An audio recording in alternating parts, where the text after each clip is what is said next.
Hello everyone. Happy New Year to you. I hope you've all had a really good time over the new year and over the Christmas period before that. A new year always makes you think about resolutions and what you can possibly change so that you have all the things you'd like to have or all the changes that you'd like to make in your life.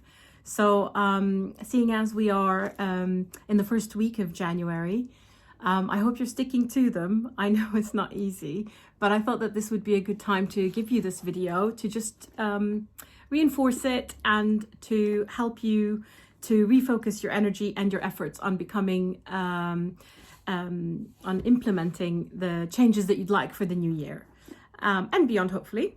But yeah, so thinking about that and reflecting on all of the different things that we can do.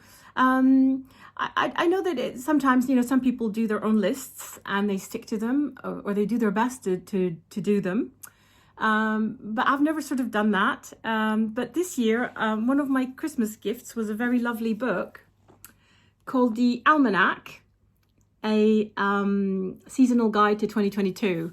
And I've started to read it, and it's a really good book. Really enjoying it. It goes through the year, month by month, and it just introduces you to different ways of looking at things, or what sort of things you can start to do every month. So that was a really good book, which I'm enjoying thoroughly. But I also think that, doing New Year's resolutions are really good. It's a really good idea, and it's a really good thing to look into doing every year, because it means that you do it after you reflect and after you think about what's working in your life and what isn't. But also, we're with so much conversation around climate change and what with COP26 late last year, a lot of conversations going around how can we reduce our carbon footprint and what kind of things can we do so that we manage our own impacts. And, companies have a big role to play in that, but really companies are made up of people and individuals. So what kind of role or what kind of activity can you make in your everyday life, whether it's in your company, which would be, highly recommended, of course, but even like in your personal life at home, and it's like, I know a lot of people get quite sensitive when I talk about eating less meat, but it's a valid point. And if you would consider cutting out meat, reducing it, if you can't completely cut it out, then reducing how much you consume can help tremendously on many levels. So that's one of them. Another one is, how can you, particularly now that we're working more from home and, potentially a lot of people aren't doing the regular commute, how can we maybe bike more? Maybe now with spring coming soon, hopefully, that can be more of an option. Or how can we walk a bit more, whether it's to the shops or to the library or whatever it might be. It's just something to think about, because it needs planning. So if you do want to walk or bike, then you need to obviously allow more time than you would have had you used traditional transport like a car or a bus or what have you. And then also another one is around, what kind of light bulbs are you using? I mean, these are things that I think everybody knows now, but it's worth thinking about it. And then, how much do you really need to print? Do you need to print all of that? Print less, use less paper as much as possible, even in your banking transaction, etc. A lot of companies now give you the option of going paperless.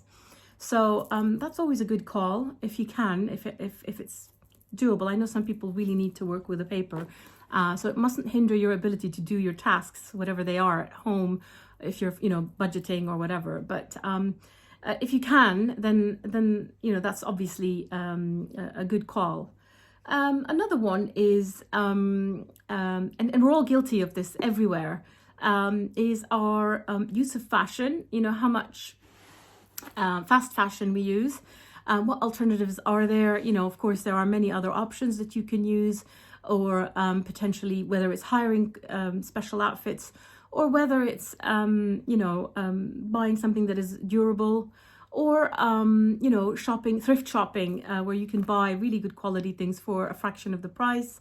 It's just something to think about. Of course, saving water is a no-brainer, because water is a very scarce resource around the world. And if we are careful with how we use it, and if we can reuse it, then that would be great. If you can save rainwater in a rain collection, then that would be a good thing as well.